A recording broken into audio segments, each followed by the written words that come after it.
Kami Bapa, kami datang kepadamu. Mari Engkau melayakkan kami Tuhan, sehingga kami bisa berkenan di dalam-Mu. Dan pada pagi hari ini Tuhan, kami mau belajar firman-Mu Tuhan. Kami mau belajar isi hati-Mu Bapa. Kami mau belajar pengajaran yang Engkau sampaikan Tuhan. Agar kami benar-benar bisa menjadi orang-orang yang berkenan kepadamu Tuhan. Orang-orang yang memuliakan nama-Mu Bapa. Sehingga dunia bisa melihat setiap orang yang percaya kepadamu menjadi orang yang terbaik, menjadi orang yang besar, menjadi orang yang benar-benar bisa menjadi panutan. Terima kasih Bapa. Kami siap belajar firman Tuhan. Engkau mengurapi kami semua. Engkau memberikan satu kemampuan Tuhan, agar kami bisa menerima semuanya ini. Dan kami percaya benih yang akan kami taburkan akan bertumbuh di dalam setiap tanah hati kami. Terima kasih Bapa. Kami siap belajar firman-Mu hanya dalam nama Tuhan Yesus Kristus. Yang percaya bersama saya katakan, amin. Puji Tuhan saudaraku, silakan duduk. Sebagaimana biasanya, kita ketahui bahwa Bapak Gembala tidak berada bersama-sama karena tugas pelayanan di salah satu provinsi. Dan kami sebagai wakil gembala ditugaskan untuk menyampaikan firman-Nya. Firman Tuhan pada saat pagi hari ini kita akan belajar bagaimana rahasia menjadi orang besar. Saudaraku, setiap orang ingin bagaimana dia menjadi orang besar. Bahkan setiap kepala rumah tangga, apabila dia memiliki anak, dan di dalam pikiran setiap kepala rumah tangga, bagaimana suatu ketika anak saya menjadi orang besar. Sekarang kita akan belajar apa yang dimaksud dengan orang besar itu. Saya melihat di dalam Kamus Besar Bahasa Indonesia arti dari orang besar. Pertama, di situ dikatakan orang yang berpangkat tinggi. Kedua, di situ dikatakan pejabat, pembesar. Dan keempat, dikatakan orang yang sudah dewasa. Berarti dilihat dari segi fisik. Kita akan lihat dari pandangan umum orang besar. Yang dimaksud dengan orang besar, orang yang memiliki banyak pelayan. Wah, bos, banyak anak buahnya. Itu disebut orang besar. Pandangan umum ya, kita lihat. Dan yang kedua dikatakan memiliki kekuasaan. Ada power. Dan setiap apa yang dia ucapkan, orang bisa melakukannya. Itu disebut orang besar. Itu pandangan umum. Yang berikut dikatakan orang yang populer. Di mana-mana dia dikenal. Ya. Kalau dia pergi di satu kota, wah dia dikenal. Anda bisa membayangkan, ya. Di mana-mana dikenal. Bahkan media massa ya sekarang bisa membuat orang di mana-mana dikenal hanya dalam beberapa jam saja. Pada saat ditayangkan di dalam satu media massa, saya percaya ya, semua orang akan melihat. Semua provinsi akan melihat. Dan di situ dikatakan pandangan umum adalah orang besar. Apakah dia secara negatif atau positif beritanya, tetap dikatakan orang besar, itu pandangan umum. Karena ada unsur populer. Ya. Orang yang memiliki kekayaan, pandangan umum. Wah, orang besar. Ya. Sekarang kita akan lihat bagaimana pandangan Tuhan yang dimaksud orang besar. Saudaraku, yang menjadi pertanyaan, salahkah kita menjadi orang besar? Ini ya, yang menjadi pertanyaan, apakah salah kita menjadi orang besar? Apakah salah kita memiliki kekayaan? Apakah salah kita memiliki kekuasaan? Apakah salah kita menjadi orang yang populer? Tidak, ya. Tetapi kita akan belajar bersama pada hari ini, kita akan belajar bagaimana kita menjadi orang besar menurut pandangan Tuhan, ya. Pernahkah saudara menanyakan pertanyaan ini dalam diri saudara sendiri? Bagaimana aku bisa membuat hidupku berguna? Berarti pandangan Tuhan mulai lihat ya, berbeda ya. Bagaimana aku bisa membuat hidupku berguna? Pertama, pengertian orang besar dari pandangan Tuhan ada manfaat. Ya, ada manfaat buat orang lain. Dan apa kunci untuk bisa menjadi orang besar? Apa kunci untuk bisa menjadi orang besar? Atau bagaimana caranya agar kita bisa menjadi orang besar? Kita akan lihat di dalam 1 Samuel 16 ayat 7. 1 Samuel 16 ayat 7 kan. Di sini kita akan melihat bagaimana pandangan Tuhan ya kalau kita menjadi orang besar ya. 1 Samuel 16 ayat yang ke-7 saya akan bacakan buat saudara. Tetapi firman Allah Tuhan kepada Samuel, janganlah pandang parasnya atau perawakan yang tinggi, sebab aku telah menolaknya. Bukan yang dilihat manusia yang dilihat Allah. Manusia melihat apa yang di depan mata, tetapi Tuhan melihat hati. Ya, kita akan bahas sekarang tentang hati. Di sini dikatakan, kalau kita mau menjadi orang besar, cara pandang Tuhan, Tuhan melihat hati. Ya. Jadi Tuhan melihat apa? Karakter kita. Kalau kita mau dikatakan orang besar menurut pandangan Tuhan, apa yang dimaksud dengan karakter itu? Ya. Kalau saudara ingin hidup saudara harus berguna. Kalau saudara ingin menjadi orang besar, maka inti masalahnya adalah apa? Hati. Saudaraku, kita akan melihat bagaimana salah satu contoh orang yang dikatakan orang besar itu. Kita akan melihat ya tentang Raja Daud. Hari ini akan dibahas banyak ya tentang Raja Daud. Raja Daud adalah salah seorang besar yang pernah hidup di dalam, dan dia adalah seorang apa? Pertama, gembala. Artinya apa? Dia sudah bisa memimpin. Ya. Kedua, dia adalah pemain musik, punya talenta. Ya. Dan dia salah satu penulis lagu, kita Mazmur. Ya. Dan dia adalah seorang raja. Ya. Dan dia seorang jenderal besar. Dia seorang pemimpin besar, bahkan mampu membunuh raksasa Goliat. Saudaraku, kalau Anda melihat tentang Daud ini, apa yang terjadi? Memenuhi syarat tidak dengan Kamus Besar Bahasa Indonesia? Memenuhi syarat. Memenuhi syarat tidak dengan pandangan umum? Memenuhi syarat. Semua ada sama Daud. Luar biasa, ya. Tetapi kita lihat Tuhan tidak melihat Daud dari itu saja. Dan Tuhan tidak sebut-sebut bahwa Daud karena dipilih, karena dia mempunyai multi talenta. Tuhan tidak bilang seperti itu. Kita lihat di dalam Kisah Para Rasul 13 ayat 22. Kisah Para Rasul 13 ayat 22. Di situ kita lihat bagaimana cara pandang Tuhan terhadap Daud. Kisah Para Rasul 2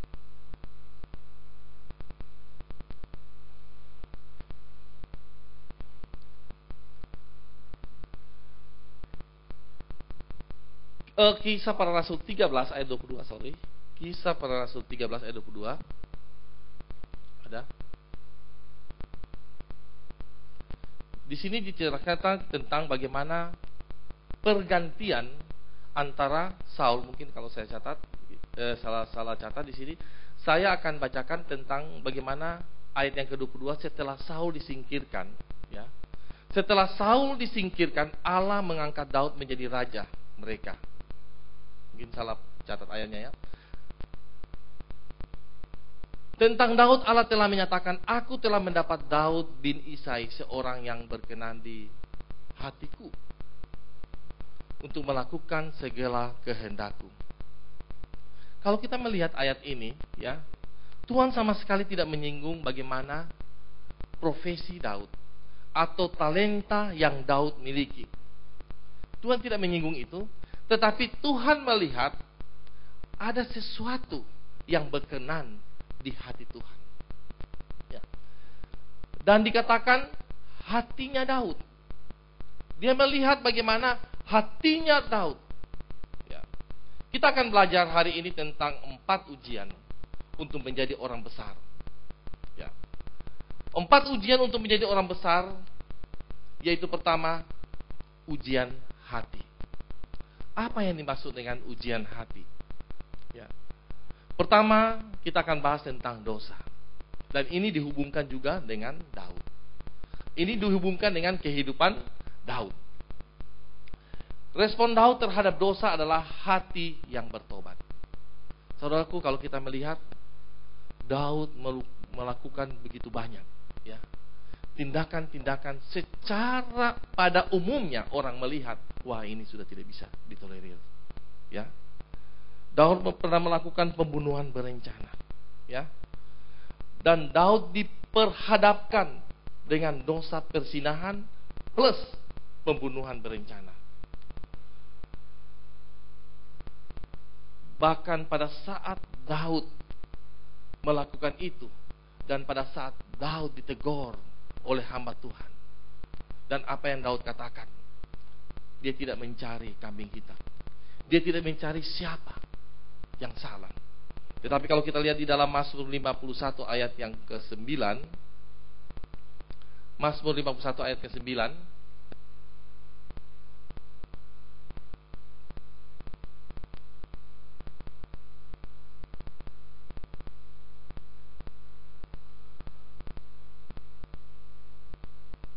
ayat yang ke-11, coba ayat yang ke-11. Dia sembunyikanlah wajahmu di situ. Mazmur 51 ayat yang ke-11. Ya. Di situ dikatakan pada saat Daud dia tahu dia bersalah. Kalau kita membaca di dalam Mazmur 51 dari awal, di situ kita melihat bagaimana hati Daud. Dia mau mengambil keputusan bertobat. Jadi Tuhan melihat Daud mempunyai hati untuk bertobat. Dan dikatakan, saya membaca hanya beberapa ayat, ya. Pertama dikatakan ayat yang ke-11, di situ dikatakan, sembunyikanlah wajahmu terhadap dosaku, hapuskanlah segala kesalahanku. Ayat yang ke-12 dikatakan, jadilah hatiku tahir ya Allah, dan perbaharuilah batinku dengan roh yang teguh. Dan ayat yang ke-13 dikatakan, janganlah membuang aku dari hadapanmu, dan janganlah mengambil rohmu yang kudus daripadaku. Saudaraku, Daud tahu pada saat dia melakukan kesalahan, yang dia lakukan Daud pertobatan. Sehingga Tuhan melihat hatinya Daud. Tuhan melihat begitu besar kekuatan dari Daud untuk datang tersungkur kepada Tuhan, dan dia mau melakukan pertobatannya. Oleh sebab itu, kalau saudara melihat Mazmur 51 dari awal sampai akhir, di situ Anda lihat begitu banyak dari pas ayat demi ayat pengakuan isi hati Daud. Dia sampaikan kepada Tuhan, sehingga Tuhan pun tidak sanggup mendengar dan mengampuni Daud. Luar biasa, saudara. Daud telah jatuh. Dia tidak mengkambingkan orang lain. Dia mengakui. Bahkan dia harus terima konsekuensinya karena dia melakukan dosa yang besar. Saudaraku, kalau kita pelajari kisah Daud ini, di situ bagaimana Daud harus menerima konsekuensi dosa yang dia telah lakukan. Tuhan telah mengampuni Daud, tetapi konsekuensinya dia harus terima apa yang telah dia lakukan. Hasil persinahan, anak itu sakit, dan Daud berpuasa mati-matian agar anak itu disembuhkan. Tetapi kita tahu kisahnya, anak itu tidak disembuhkan, mati. Kematian keempat orang anaknya. Saya mencatat kerajaan Daud terpecah belah. Bahkan dia dikejar-kejar anaknya sendiri. Dan anak Daud satu dengan yang lain saling membunuh. Bahkan ada tercatat saling anak yang lain memperkosa anak yang lain. Saudaraku, bahkan Daud pun pada saat membangun bait suci, Daud tidak diikut sertakan dalam pertindakan pembangunan itu. Tetapi Daud cukup menyediakan dana saja. Anda bisa membayangkan? Daud hanya bisa menyediakan dana. Dan dia tidak bisa campur tangan dalam proses pembangunan bait suci. Anda bisa bayangkan cukup berat dan sangat berat Daud melakukan itu. Dan itulah dia harus lakukan. Saudaraku, konsekuensi yang sangat berat yang harus Daud lakukan karena dia melakukan dosa. Walaupun Daud diampuni.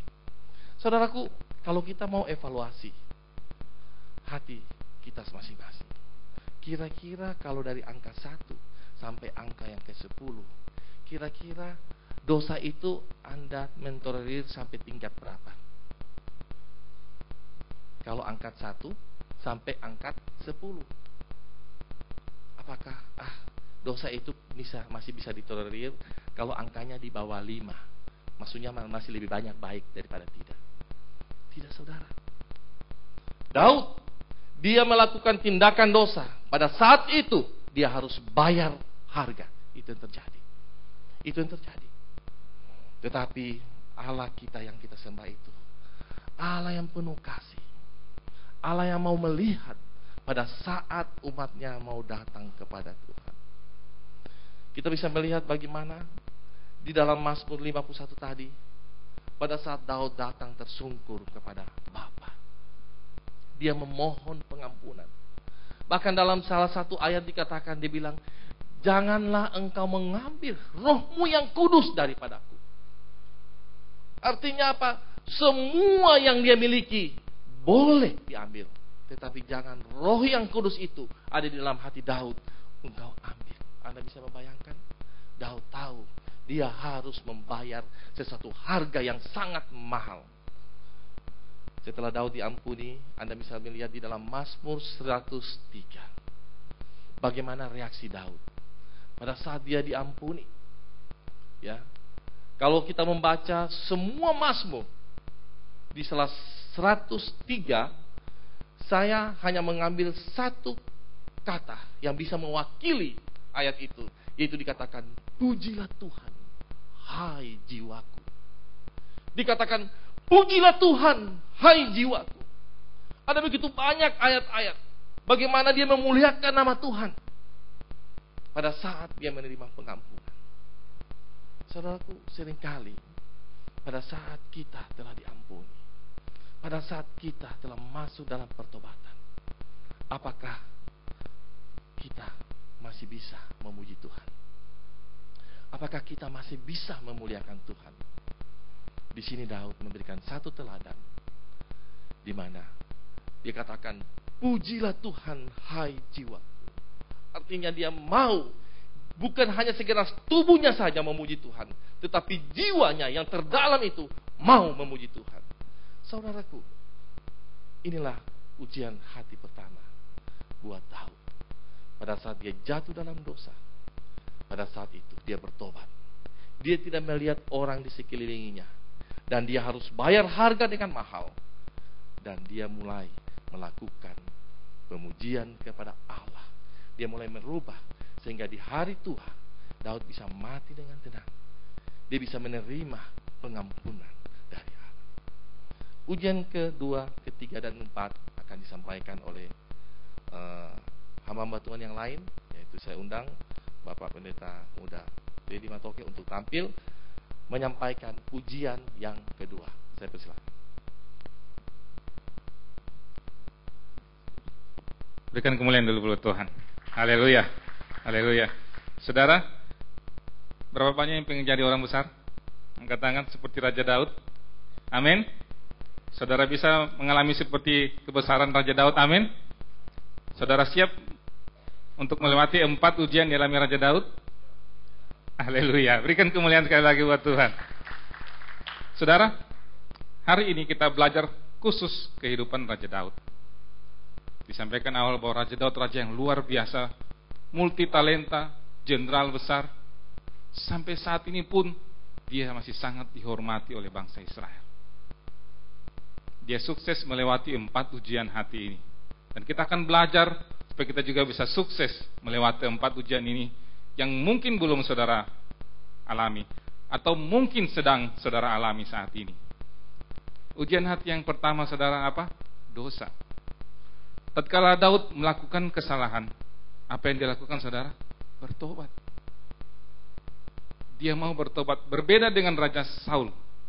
Raja Saul tatkala melakukan kesalahan, dia tidak bertobat.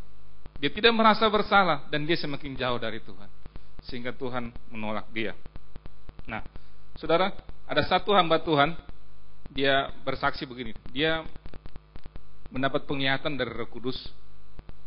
Tuhan mengatakan begini, Lucifer adalah seorang pemimpin pujian dan penyembahan di surga yang Allah sangat berkenan, karena Allah senang akan pujian dan penyembahan, saudara. Sehingga itu membuat Lucifer bangga dan ingin menyamai Tuhan, karena Tuhan sering share dengan dia. Tatkala Lucifer mulai mengangkat pujian dan penyembahan, Tuhan senang. Tuhan mulai berbagi dengan Lucifer. Akhirnya membuat dia besar kepala dan dia jatuh. Sampai saat ini, Roh Kudus bilang kepada hamba Tuhan ini, posisi Lucifer masih kosong. Allah tidak mengangkat pengganti, malaikat pengganti. Allah mencari dari umat ciptaannya, yaitu saudara dan saya, untuk memuji dan menyembah Tuhan, sehingga berkenan dan menyenangkan hati Tuhan. Amin. Dan itu Allah temui dalam diri Daud, saudara. Sehingga inilah salah satu hal yang membuat Tuhan berkenan hatinya Daud. Dia tahu bagaimana menyenangkan Tuhan lewat pujian dan penyembahan. Saudara bisa melihat begitu banyak kidung-kidung pujian. Dan poin yang kedua yang akan kita pelajari, ujian yang kedua yang datang dalam kehidupan Daud adalah tentang stres. Saya sangat percaya saudara tahu apa arti kata stres. Kalau saudara cari di Google, saudara, stres bukan hanya dialami oleh orang yang gagal. Orang yang berhasil pun bisa mengalami stres. Di situ dijelaskan, kenapa orang yang berhasil bisa stres? Karena mereka akan berusaha bagaimana supaya tidak pernah gagal. Stres juga, ya, stres juga. Gagal pun stres juga bagaimana supaya bisa berhasil. Serba salah, saudara. Ya, tapi kita akan belajar bagaimana tips supaya saudara bisa keluar daripada stres. Saudara lihat dalam Mazmur 116. Mazmur 116. Ini full saya tidak bacakan, saudara catat aja. Mazmur 116. Di situ bagaimana Daud dalam masa-masa yang sangat kelam dalam hidupnya dia, dalam masa-masa yang sangat sulit, dan dia merasa inilah saat-saat yang paling kelam dalam hidupnya dia. Mazmur 116 saudara catat, saya tidak bacakan itu. 118-nya nanti. Ya. Dan saya pikir begini, saudara. Kalau saat itu ada lagi ngetren BlackBerry, pasti Daud kasih status galau tingkat tinggi, begitu ya. Karena itulah saat-saat yang kelam dalam kehidupan Daud dalam kitab 116. Nah, di dalam 1 Samuel 30 ayat 6, kita baca dulu 1 Samuel 30 ayat 6. Ya, saya bacakan. Dan Daud sangat terjepit karena rakyat mengatakan hendak melempari dia dengan batu. Seluruh rakyat itu telah pedih hati, masing-masing karena anaknya laki dan perempuan. Tetapi Daud menguatkan kepercayaannya kepada Tuhan. Nah, saudara, di ayat yang bagian A dikatakan Daud sangat terjepit, stres. Rakyat yang selama ini dia pimpin berbalik menyerang dia. saya bisa menempatkan posisi saat itu memang sangat-sangat stres. Sangat stres. Dan di Mazmur 118 ayat 5 sampai 6, ya, dalam kesesakan aku telah berseru kepada Tuhan. Tuhan telah menjawab aku dengan memberi apa saudara? Kelegaan. Ayat yang ke-6, Tuhan di pihakku, aku tidak akan takut. Apakah yang dapat dilakukan manusia terhadap aku? Kita pelajari ada dua hal di sini saudara, tatkala menghadapi stres. Dalam 1 Samuel 30 bagian yang terakhir katakan, Daud menguatkan kepercayaannya kepada Tuhan.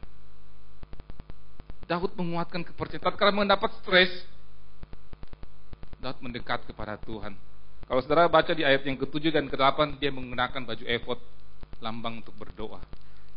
Daud berdoa kepada Tuhan tatkala dia menghadapi stres. Dia berseru dan bersekutu dengan Tuhan. Dan ayat yang Mazmur 118 ayat 5 dikatakan, dan 6 tadi, Daud berseru. Apakah saudara tatkala menghadapi stres, tekanan dalam hidup saudara, saudara berseru? Atau saudara cuma berdoa biasa, nanti hari Minggu satu kali, baru kita datang berdoa? Itu bukan berseru. Berseru adalah, Tuhan tolong, Tuhan saya terjepit, hutang saya hampir jatuh tempo. Itulah doa yang penuh dengan seruan kepada Tuhan. Dan Daud melakukan hal tersebut dalam ujian hati yang kedua, stres. Daud bisa melewatinya dengan baik. Berikan kemuliaan dulu buat Tuhan. Saudara, ujian hati yang ketiga yaitu pelayanan. Nah, ini saya mau sampaikan kepada saudara. Biasanya orang yang besar, orang yang sukses, seorang raja seperti Raja Daud, harusnya apa? Dilayani. Kita bisa melihat dalam kehidupan sehari-hari, orang yang besar itu terbiasa apa? Dilayani. Apalagi yang punya fampo di rumah, terbiasa dilayani. Itu sudah pasti. Bikin teh, putar teh, terlalu panas, ganti sudah. Kurang manis, tambah gula. Terbiasa apa? Dilayani. Tetapi kita belajar tentang ujian hati yang ketiga dari Raja Daud. Dia mau melayani. Saudara buka Kisah Para Rasul 13 ayat 22 yang tadi sudah dibacakan. Bait pertama dikatakan begini, setelah Saul disingkirkan, Allah mengangkat Daud. Jadi pertanyaan begini, kenapa Saul disingkirkan? Kalau saudara baca ayat yang di atas, satu ayat sebelumnya dikatakan, Saul memimpin bangsa Israel 40 tahun. Wow, lama saudara. Pak Harto aja, ya kalau saya tidak salah 32 tahun ya. Kalau tidak salah berarti benar. 32 tahun, itu sudah rasa lama. Saul 40 tahun, lama. Dan dikatakan dia disingkirkan. Dan disingkirkan pun gak enak. Alkitab mencatat Tuhan tidak berkenan lagi pada dia. Kenapa? Saul tidak mau melayani.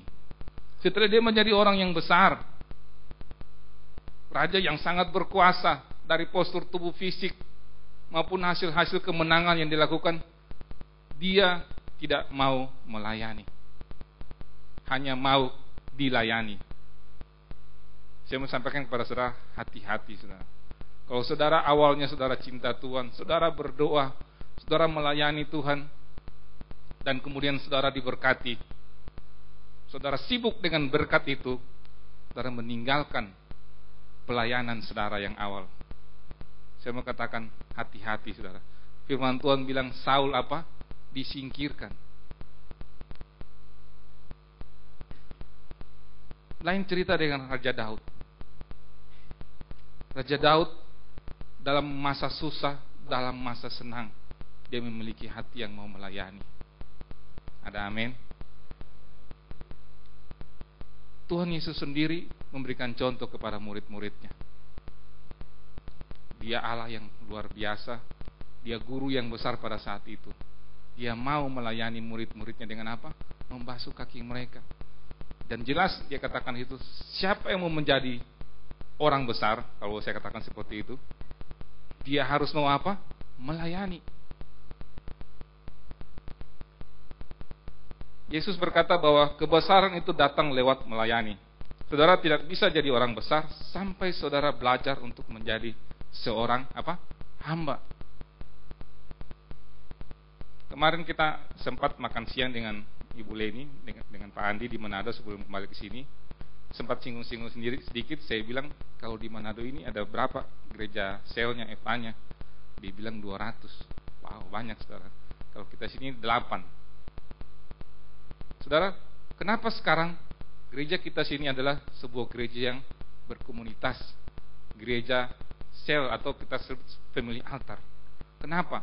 Karena itu sangat penting dalam mendukung pertumbuhan iman saudara. Disitulah, di FA lah, saudara bisa belajar melayani.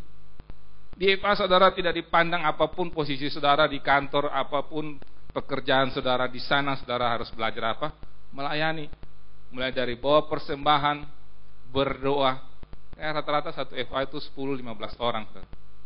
Sedikit. Jadi saudara kalau yang malu di gereja besar begini, banyak orang begini, di FA saudara bisa simpan dulu malunya, gitu ya. Belajar dulu melayani di situ. Dan sekarang saudara pelayanan hari Minggu itu dikoordinir oleh FA. Jadwalnya dikeluarkan oleh FA. Nah saudara, mari belajar melayani. Saudara harus aktif di mana? Di FA. Cari FA yang terdekat, teman saudara di mana? Masuklah. Yang mau FA angkat tangan sekali lagi. Haleluya, baru 30%. Berikan kemuliaan dulu buat Tuhan. Kami terus tidak akan capek-capek menghimbau saudara, dan akan terus dari depan mimbar ini kami akan berkata bahwa family altar sangat penting. Kalau saudara tidak terlibat dalam sebuah family altar, saudara akan belajar dengan luar biasa dan dengan baik dan benar untuk melayani Tuhan.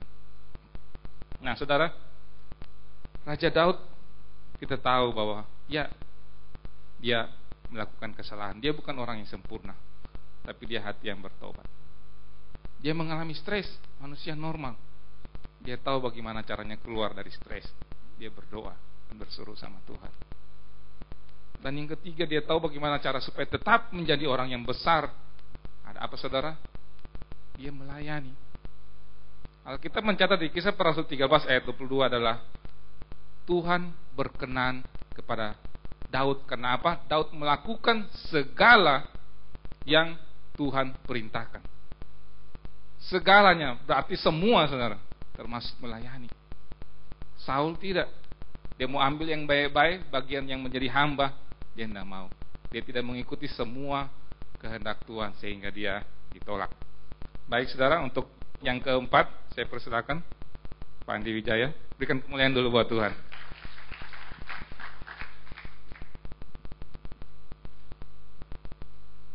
Iya, haleluya. Saya quick, tinggal yang terakhir. Amin. Beri dulu kemuliaan bagi Allah kita. Saudara, kita belajar menjadi orang besar. Tapi bukan bilang menjadi orang besar, orang gampang sebetulnya saudara jadi orang besar. Kalau besar body, ya kan? Seperti saya, dulu saya punya besar kayak Uten. Tahu Uten tukang parkir itu? Caranya makan banyak jadi gemuk, gendut. Tapi hari ini kita belajar bagaimana menjadi orang besar seperti Raja Daud. Amin saudara. Seperti Raja Daud yang awalnya dia cuma seorang gembala domba, ya kan? Orang yang sama sekali tidak diperhitungkan. Kalau mungkin di gereja sini dia cuma tukang jaga parkir begitu, ya kan? Yang sama sekali tidak diperhitungkan, tiba-tiba jadi seorang raja. Inilah yang Tuhan ingin kita mau pelajari dari Daud. Bagaimana kita bisa menjadi orang yang besar, bukan besar body atau gendut, ya saudara ya, yang bukan besar perut ya. Kalau besar perut berabel. Saya lagi pusing ini kasih terang perut ini. Tapi saudara kita harus belajari bagaimana Daud bisa mengatasi semua masalah yang dalam kehidupannya. Daud bukanlah seorang yang alim. Kita tahu sendiri ya kan bagaimana dia menodai seorang prajuritnya punya istri. Tapi saudara perhatikan apa yang dikatakan sini yang pertama. 4 hal yang bisa dilewati yang bisa dilewati oleh Daud dengan luar biasa responnya dia menangani hal itu. Ketika dia diperingati oleh Nabi Nathan, didatangi, responnya luar biasa. Dia tidak marah, saudara. Sebenarnya seorang raja bisa saja. Dia ditelanjangi dengan dosanya sendiri, ya kan? Dikatakan bahwa dia sudah mengambil istri orang begini begitu, tapi dia tidak mencari kambing hitam.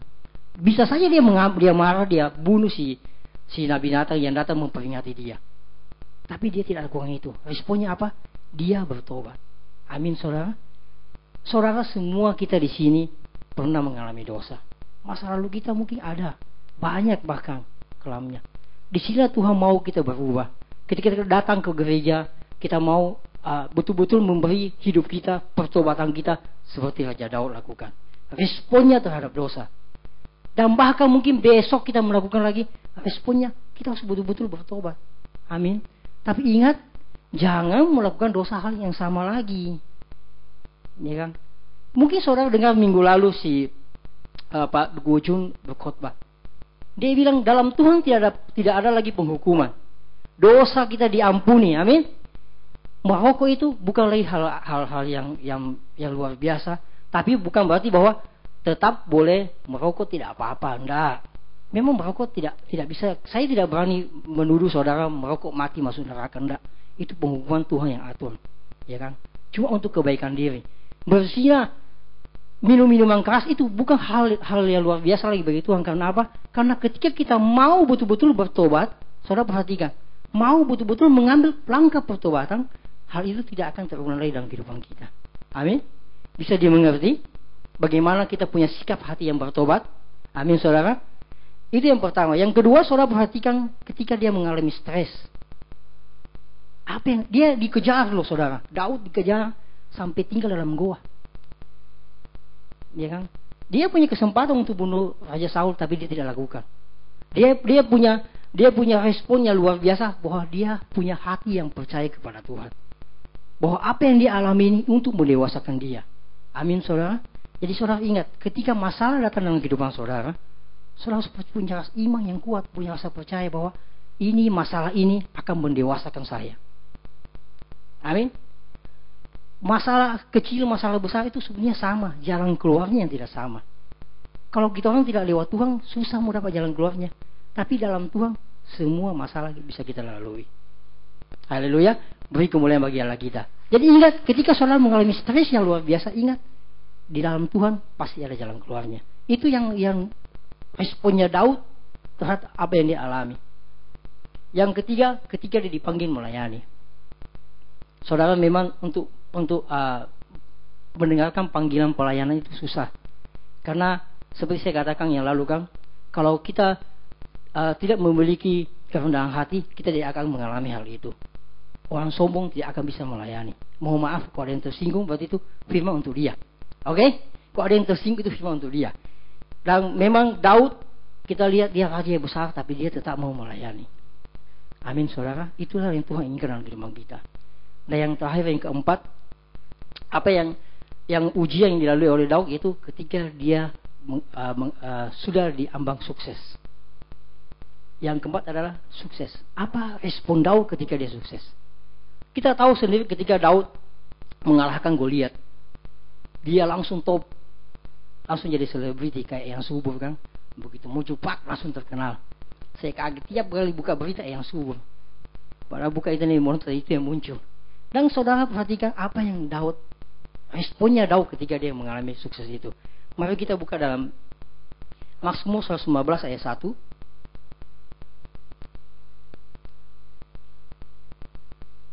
Iya, saya bacakan buat saudara. Bukan kepada kami, ya Tuhan, bukan kepada kami, tetapi kepadamu-lah beri kemuliaan oleh karena kasih-Mu, oleh karena setia-Mu. Responnya Daud bagaimana, saudara? Dia tahu bahwa apa yang dia miliki, apa yang dia capai, kesuksesan itu bukan karena dia, tapi karena Tuhan yang berbicara dalam kehidupan dia. Amin. Daud punya kerendahan hati yang luar biasa. Itu yang perlu kita lihat ketika mengalami kesuksesan. Jangan begitu sukses, so hilang dari gereja. Ketika tidak ada doi, tiap hari, pokoknya ibadah 1, ibadah 2 pemulihan, rajin datang, begitu diberkati, so di mana dia? So tidak ada. Ya kan? Jadi saudara, ketika kita sukses, apa yang kita maksudnya? Kita harus milih, yaitu rendah hati. Ini yang kunci paling utama, saudara. Ketika kita tidak memiliki kerendahan hati, poin 1, 2, 3 tidak akan ada. Saudara tidak akan punya pertobatan kalau saudara tidak punya rendah hati. Saudara tidak akan mungkin bisa menangani stres kalau saudara tidak rendah hati. Tidak akan datang duduk di kaki Tuhan. Saudara tidak akan mau melayani kalau saudara tidak punya kerendahan hati. Saudara, Tuhan Yesus ketika menggambarkan, berbicara tentang kebesaran atau menjadi orang yang besar, dia bersempi apa? Dia cuma mau bilang apa? Menjadi satu hal yang penting bagi dia itu apa? Kerendahan hati. Yesus menggunakan 2 hal untuk menggambarkan kerendahan hati. Mari kita baca di Matius 18 ayat 1 sampai 5. Saya bacakan kepada saudara, saudara simak dengan baik. Matius 18 ayat 1 sampai 5. Ya. Pada waktu itu datanglah murid-murid itu kepada Yesus dan bertanya, siapakah yang terbesar dalam kerajaan sorga? Lanjut, maka Yesus memanggil seorang anak kecil dan menempatkannya di tengah-tengah mereka. Lanjut, lalu berkata, aku berkata kepadamu, sesungguhnya jika kamu tidak bertobat dan menjadi seperti anak kecil ini, kamu tidak akan masuk ke dalam kerajaan sorga. Lanjut, sedangkan barang siapa merendahkan diri dan menjadi seperti anak kecil, dia yang terbesar dalam kerajaan sorga. 5. Dan barang siapa menyambut seorang anak seperti ini dalam namaku, ia menyambut aku. Saudara perhatikan, Tuhan Yesus mau kita memiliki kerendahan hati seperti apa? Anak-anak. Saudara, ada 3 hal. Seorang anak kecil punya 3 kualitas utama yang dibutuhkan, yang harus kita pelajari. Bukan berarti kita menjadi anak-anak lagi, kekanak-kanakan, enggak. Tapi ada 3 hal anak-anak yang harus kita perhatikan. Yang pertama, saudara perhatikan, anak itu mudah percaya. Anak-anak mudah percaya. Saya punya anak yang kecil kan, yang namanya Talia. Dia kalau bilang, papa main dong, main di mall. Dia meraih, kalau saya belum bersuara, dia meraihnya terus minta main. Ketika saya bilang, iyo, nanti besok kita pergi main, dia langsung diam. Karena apa? Dia percaya apa yang saya katakan. Tanpa pertimbangan, apa kita papa mau bohong atau apa. Tidak, saudara. Itulah kualitasnya anak yang pertama, yang harus kita miliki sebagai orang percaya. Bukan berarti bahwa kita percaya semua orang, enggak. Tapi respon kita terhadap firman Tuhan harus kita lihat seperti anak-anak ini. Lalu kita baca dari Amsal 3 ayat 5 dan 6. Percayalah kepada Tuhan dengan segenap hatimu dan janganlah bersandar kepada pengertianmu sendiri. Akuilah dia dalam segala lakumu, maka ia akan meluruskan jalanmu. Saudara, Tuhan mau kita seperti anak kecil ketika menerima firman-Nya dia. Amin. Tanpa mempertimbangkan apakah benar atau tidak ini firman ini. Saudara, tidak ada firman Tuhan yang salah. Tapi kadang kita ini yang menerima yang tidak mau seperti anak kecil. Saya beri contoh. Mohon maaf kalau yang tersinggung. Kalau tersinggung berarti untuk dia. Ketika Tuhan berfirman, berilah maka engkau akan diberi, ya kan? Ketika Tuhan berkata bahwa bawalah persembahanmu, persepuluhanmu ke rumah Bapakku, dan maka tingkat langit akan dibukakan bagimu. Tapi banyak yang tidak percaya. Banyak ketika mau memberi, Tuhan beri pikir, iya ya, kalau kita kasih betulnya enggak ya? Kita mau bisa tingkap langit terbuka untuk saya. Kita pe utang masih banyak, kita mau bayar ini, bayar itu. Wah, tidak bisa kasih perpuluhan. Sudah Jo, bulan depan Jo Tuhan. Itu yang kadang dalam pertimbangan dalam kehidupan kita. Tuhan tidak mau hal demikian, saudara. Daud memiliki kerendahan hati yang luar biasa. Jadi saudara perhatikan, Tuhan mau kita seperti anak kecil dalam hal percaya kepada Dia. Amin. Ketika firman datang dalam kehidupan kita, apa yang kita baca dalam firman Tuhan itu, jangan timbang dengan pikiran saudara. Karena Dia akan meluruskan jalanmu, firman Tuhan katakan. Amin. Itu yang kedua, saya cepat, waktu dikejar waktu. Yang kedua, anak kecil itu mudah diajar. Saudara, seorang anak kecil paling mudah diajar. Riset mengatakan bahwa anak umur 3-5 tahun itu lebih gampang diajar daripada mahasiswa. Hal yang baru loh, bukan hal yang Makanya Tuhan mau kita merespon firman Tuhan itu supaya itu kita mudah menerima firman Tuhan. Kita harus punya roh yang terbuka. Mari kita baca di dalam Amsal 2, tapi terlalu panjang. Ini saudara baca di rumah, saudara catat. Amsal 2, 1-10. Saudara catat dengan baik, saudara baca di rumah. Di ayat 1-nya dikatakan, hai anakku, jika engkau mendengar perkataanku dan menyimpan perintahku di dalam hatimu. Tuhan mau kita seperti anak kecil, mudah diajar dan hal menerima firman Tuhan. Amin. Jadi bukan cuma saya setengah mati cuap-cuap, Pak Gembala setengah mati bicara, cuma saudara dengar duduk melongo. Dari sini pulang di rumah tidak ada yang diterima. Makanya Pak Gembala saudara sedia catatan, ya kan? Anak kecil gampang diajar, bawa pulpen ke sekolah, mudah menulis, gampang dimarahi, diikuti di telinga dengar. Tapi kalau saudara kan tidak mungkin kita ikuti di telinga satu-satu, iya loh. Jadi saudara mari seperti anak kecil, mudah diajar dan mudah menerima pengajaran. Amin. Yang ketiga, tidak suka mencurigai atau tampil apa adanya. Saudara, kalau saudara turun di bawah bawa coklat batang 1 biji, saudara berteriak begini, siapa mau ini coklat? Saya percaya semua anak-anak berteriak, semua pasti bisa mau. Betul enggak? Tapi saya beri contoh ke Pak Wahyu Hanafi. Ketika dia pegang uang 1 juta dan hal 50.000. Ditanya, siapa yang hari ini merasa membutuhkan berkat? Angkat tangan. Saudara tahu, saya duduk di atas. Iya loh, saya di bawah begini. Ih, bukan main ini. Sombong-sombong ini semua nyari yang butuh doi. Iya loh saudara, maaf yang tersinggung berarti firman ini untuk dia. Tidak ada yang cuma berapa orang saya lihat, malah justru kok itu yang angkat tangan, kok ini yang banyak-banyak doi yang angkat tangan. Jujur saya angkat tangan. Karena saudara kita mesti tampil apa adanya. Ya kan? Anak kecil begitu. Tampil apa adanya. Tuhan, kita punya masalah tapi kita tidak mau bilang sama Tuhan. Ya kan? Bagaimana Tuhan mau tolong? Mungkin saudara saat itu dalam kekurangan, dalam butuh uang. Ketika Pak Wahyu bilang, siapa perlu uang? Uangnya jangan lihat nilainya. Pak Wahyu bukan bilang dia sombong, pamer uang. Enggak. Dia mau apa yang dia rasakan berkat dari Tuhan, saudara juga rasakan. Amin. Bukan bilang dia kayak banyak uang yang bagi-bagi. Enggak. Tapi dia bilang apa? Jangan lihat nilainya. Tapi berkatnya. Yang lebih soy ibarat kayak 2. Tapi lihat kayak Oni. 1 juta dibagi tidak habis. Wih, rasa-rasa kita mau ambil semua itu doi. 1 juta dibagi tidak habis. Kalau ibarat kayak 1 ya 2 juta habis, ya loh. Karena baku-baku itu angkat tangan semua. Jadi saudara, kita harus tampil apa adanya. Raja Daud dia tampil apa adanya.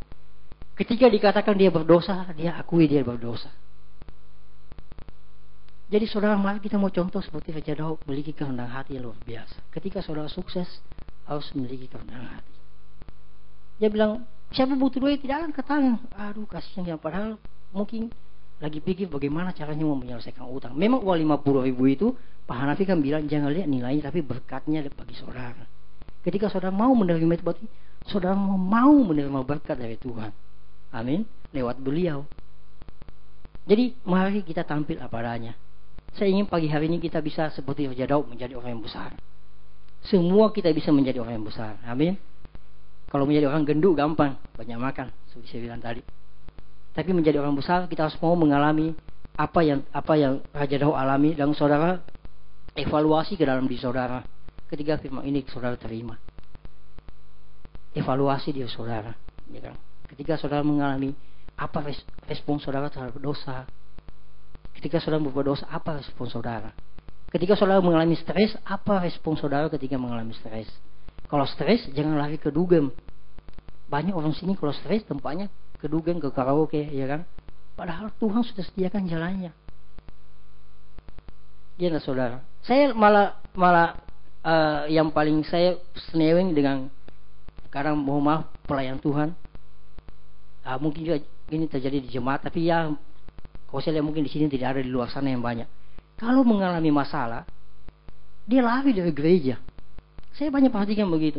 Ketika berkelahi di rumah tangga, suami istri berkelahi, yang jadi sasaran gerejanya. Sudah jauh kita tidak mau melayani, kita tidak mau pergi gereja.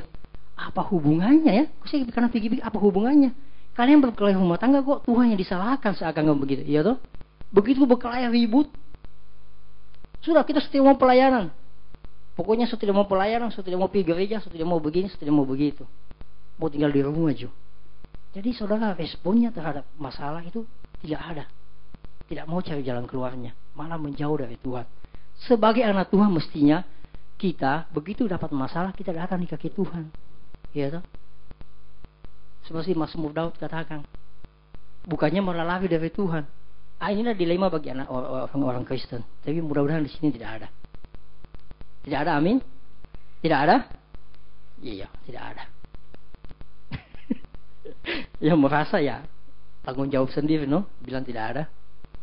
Iya saudara, saya lihat begitu dampaknya bagi kita anak-anak Tuhan. Makanya tidak bisa jadi orang besar. Mohon maaf kalau bilang tidak bisa jadi orang besar.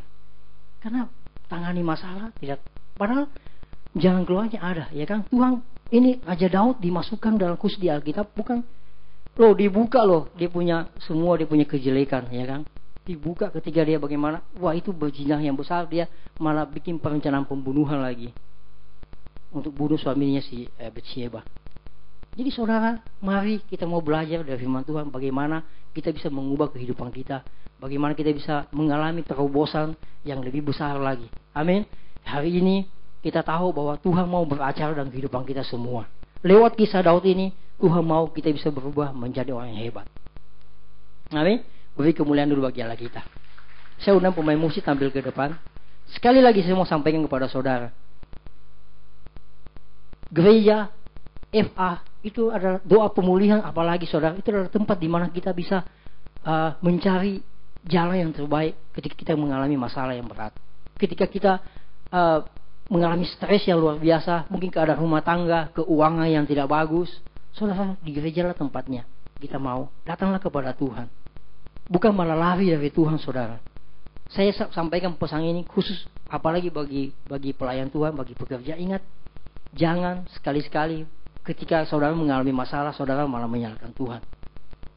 Ketika saudara mungkin berkelahi saja di rumah, saudara malah salahkan pelayanan, malah salahkan Tuhan, apalagi salahkan. Ya paling pertama salahkan gereja dulu, habis itu salahkan gembalanya, habis itu salahkan gembala FA-nya, terakhir salahkan Tuhan. Itu paling, jangan saudara sekali-sekali melakukan hal demikian. Karena dalam rumah Tuhan lah kita mendapatkan apa yang tidak bisa kita pecahkan di luar sana. Di sini tempatnya pasti kita akan dapat. Amin. Masalah seberat apapun Tuhan, ketika kita datang kepada Tuhan, ingat, apapun beratnya masalah saudara, ketika datang kepada Tuhan itu tidak ada apa-apanya. Amin saudara. Saudara mau? Amin. Beri kemuliaan sekali bagi Allah kita. Ya.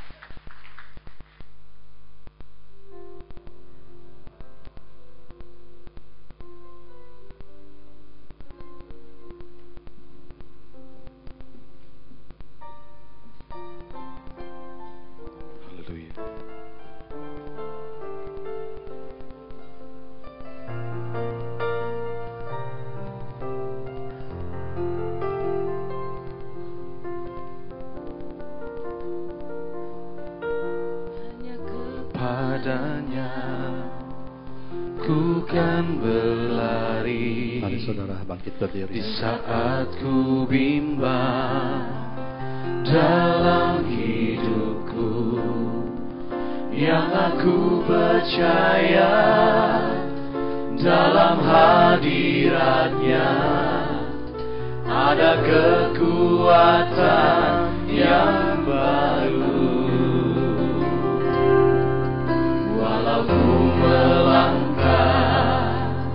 dalam tekanan, badai pencobaan datang menghadap, yang aku percaya dalam hadiratnya ada kekuatan yang baru.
Tidak ada yang mustahil bagi Engkau Tuhan.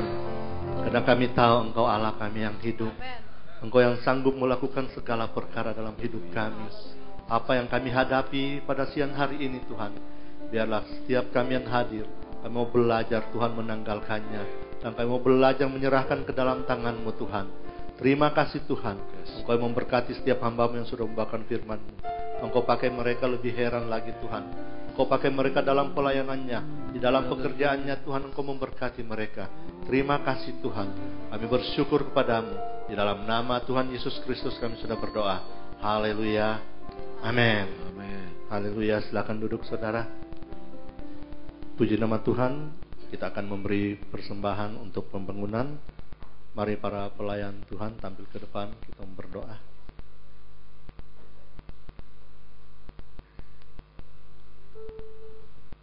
Terima kasih Tuhan, kami bersyukur buat kasih setiamu, buat penyertaanmu buat kami Tuhan.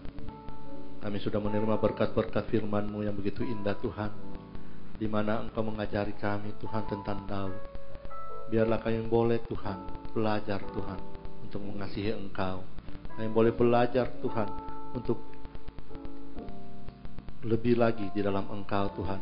Dan kami boleh belajar Tuhan mengakui setiap kesalahan kami di dalam Engkau. Terima kasih Tuhan, terima kasih penyertaan-Mu atas kami semua yang ada pada siang hari ini Tuhan. Saat ini Tuhan, kami akan memberi persembahan. Kami akan memberi persembahan untuk pembangunan. Engkau memberkati kami. Apa yang kami tabur Tuhan, itu semua untuk kemuliaan nama-Mu dan untuk kebesaran nama-Mu Tuhan. Dan biarlah setiap taburan yang diberikan Tuhan, Engkau kembalikan yang berlipat kali ganda. Terima kasih Bapa, terima kasih Tuhan. Di dalam nama Tuhan Yesus Kristus kami sudah berdoa. Haleluya. Amin. Sambil persembahan dijalankan, saya akan bacakan beberapa pengumuman yang perlu saudara perhatikan. Untuk bagi jemaat yang baru pertama kali hadir bersama kami di tempat ini, tadi telah dibagikan renungan dan kupon yang saudara bisa tukarkan dengan minuman dingin di toko buku di lantai 1 setelah ibadah ini selesai. Berikut, kami menerima undangan dari Persekutuan Mahasiswa Pemuda dan Pelajar Kristiani Gorontalo. Saya akan bacakan. Bersama dengan surat ini, kami PMPPKG atau Persekutuan Mahasiswa Pemuda dan Pelajar Kristiani Gorontalo, yaitu organisasi pelayanan interdenominasi bermaksud mengadakan acara ibadah dan KKR Oikumene Pemuda, Mahasiswa, dan Pelajar seprovinsi Gorontalo yang akan diselenggarakan pada hari Sabtu tanggal 11 Mei, waktu jam 18.30, tempat gedung GPIG Immanuel Kota Gorontalo. Yang berikut, daftarkanlah diri Anda sebagai anggota jemaat Betani Gorontalo dengan mengisi formulir data jemaat, dan formulir data jemaat bisa didapatkan di dekat kotak perpuluhan dan dikembalikan ke dalam kotak perpuluhan. Untuk ibadah kenaikan Isa Al-Masih diadakan pada hari Kamis tanggal 9 Mei pukul 9 pagi. Dan ibadah ini hanya diadakan satu kali ibadah saja. Harap jemaat memperhatikannya. Dan untuk malam ibadah doa pemulihan ditiadakan. Berikut, ibadah raya 1 dan 2 minggu depan tanggal 12 Mei akan disertai dengan perjamuan kudus. Dan diaken yang mendapatkan surat tugas dari sekretariat gereja harap mempersiapkan diri. Dalam warta jemaat terdapat formulir pelayanan sekolah minggu. Jadi tadi waktu saudara masuk di dalam warta jemaat, saudara mendapatkan ada formulir untuk pelayanan sekolah minggu. Dan bagi jemaat yang rindu terlibat dalam pelayanan sekolah minggu, dapat mengisinya dan mengembalikan di kotak belakang. Dan untuk guru-guru sekolah minggu, harap tunggu sebentar setelah ibadah ini selesai karena ada pertemuan. Dan jadwal pelayan Tuhan bulan Mei sudah terbit, dapatkan di dekat kotak perpuluhan atau dapat menghubungi saudara Topan. Nama-nama di bawah ini harap maju ke depan, saya akan bacakan.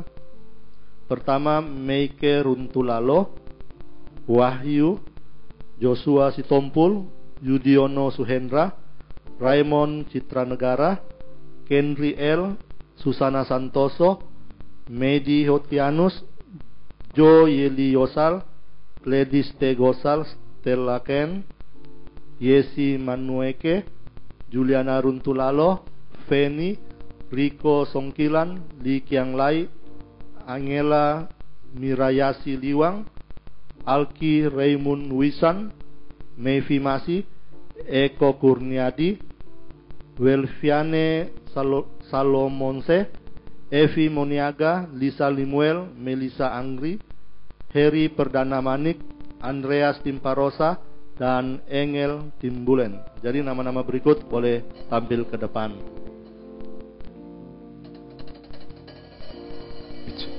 Happy birthday, happy birthday, happy birthday to you. Mari saya undang semua ke depan. Birthday to you, happy birthday to you, happy birthday, happy birthday, happy birthday to you, happy birthday to you, happy birthday to you, happy birthday, happy birthday, happy birthday to you. Mari saudara, angkat tangan saudara, kita berdoa buat mereka. Tuhan, Engkau memberkati mereka yang berulang tahun Tuhan pada bulan ini. Apa yang menjadi kerinduan mereka Tuhan, Engkau dengarkan. Apa yang menjadi Tuhan keperluan mereka, Engkau sediakan Tuhan. Amin. Dan biarlah apa yang mereka doakan, Engkau dengar selalu Tuhan, dan memberkati mereka. Terima kasih Tuhan. Terima kasih Bapa. Dalam nama Tuhan Yesus Kristus. Haleluya. Amin. Tiup lilinnya, tiup lilinnya, tiup lilinnya sekarang juga, sekarang juga, sekarang juga. Haleluya. Puji Tuhan. Sekali lagi saya beritahukan bahwa pada hari Kamis ada ibadah kenaikan Isa Al-Masih. Jadi kita boleh hadir bersama-sama jam 9. Dan ibadah diadakan hanya satu kali, dan untuk doa pemulihan ditiadakan. Puji Tuhan, kita akan tamatkan ibadah kita. Mari sama-sama kita tampil berdiri. Ku kan terbang tinggi bagai raja wali di atas segala persoalan hidupku. Dan aku percaya saat ku bersama Dia, tiada yang mustahil bagi Dia. Bukan terbang tinggi bagai raja wali di atas segala persoalan hidupku. Dan aku percaya saat ku bersama Dia, tiada yang mustahil bagi Dia. Tiada yang mustahil bagi Dia. Tiada yang mustahil bagi Dia. Beri kemuliaan pada Allah kita. Haleluya, haleluya, haleluya. Terima kasih Tuhan, terima kasih Bapa, kami bersyukur padamu buat siang hari ini Tuhan, di mana setiap kami yang ada di tempat ini Tuhan, kami sudah datang meninggikan Engkau Tuhan, kami sudah datang Tuhan menyembah Engkau. Terlebih Tuhan, kami sudah menerima berkat-berkat firman-Mu yang begitu indah. Biarlah Engkau tanamkan setiap firman yang sudah disampaikan Tuhan, agar kami boleh lebih mengerti lagi Tuhan akan kebenaran firman-Mu, dan kami boleh melakukannya. Terima kasih Tuhan, setiap kami yang sudah melayani Engkau Tuhan, Engkau pakai Tuhan setiap pelayan-pelayan Tuhan, mulai dari depan hingga di belakang Tuhan. yang ada di atas mimbar, bahkan semua yang ambil bagian dalam pelayanan ini. Engkau berkati mereka semua. Tuhan, saat ini juga kami berdoa buat Bapak Gembala yang tidak ada di tempat ini. Di dalam pelayanannya Tuhan, Engkau pakai dia Tuhan. Pakai lebih heran lagi Tuhan. Dia boleh membagikan berkat Tuhan di sana Tuhan. Terlebih dia boleh pulang dan kami boleh menerima berkat-berkat-Mu yang dari hamba-Mu. Terima kasih Tuhan. Setiap kami yang hadir siang hari ini Tuhan, Engkau tilik kami satu persatu Tuhan. Mereka yang datang Tuhan, berbagai-bagai macam masalah, biarlah mereka Tuhan boleh pulang. Mereka pulang bisa dilepaskan Tuhan. Terima kasih Tuhan. Mari saudara angkat tanganmu. Mari kita sembah dia. Haleluya. Haleluya. Tiada lama-lama, tiada lama-lama, tiada lama-lama, tiada lama-lama. Saudara, kalau siang hari ini engkau akan mengembalikan perpuluhanmu, biarlah engkau angkat tanganmu. Tuhan memberkati engkau. Tuhan membuka tingkap-tingkap langit. Berkat yang Tuhan berikan, berkat yang dari surga. Tuhan membukakan segala apa yang menjadi penghalang bagi engkau. Apa yang engkau tabur, engkau kembalikan. Tuhan kembalikan yang berlipat kali ganda. Terima kasih Tuhan. Mari angkat tanganmu, engkau terima berkat. Tuhan memberkati engkau dan melindungi engkau. Tuhan menyinari engkau dengan wajahnya dan memberi kasih karunia. Tuhan menghadapkan wajahnya kepadamu dan memberi damai sejahtera. Diberkatilah engkau pada waktu masuk dan diberkatilah engkau pada waktu engkau keluar. Tuhan memerintahkan berkatnya ke atasmu, ke dalam lumbungmu, ke dalam segala usahamu. Apa saja yang kau perbuat, dibuatnya berhasil. Biarlah berkat ini tercurah mulai saat ini sampai hari Maranatha, Tuhan Yesus datang kembali. Di dalam nama Tuhan Yesus Kristus, sama-sama yang terima berkat katakan amin. Selamat siang, Tuhan memberkati.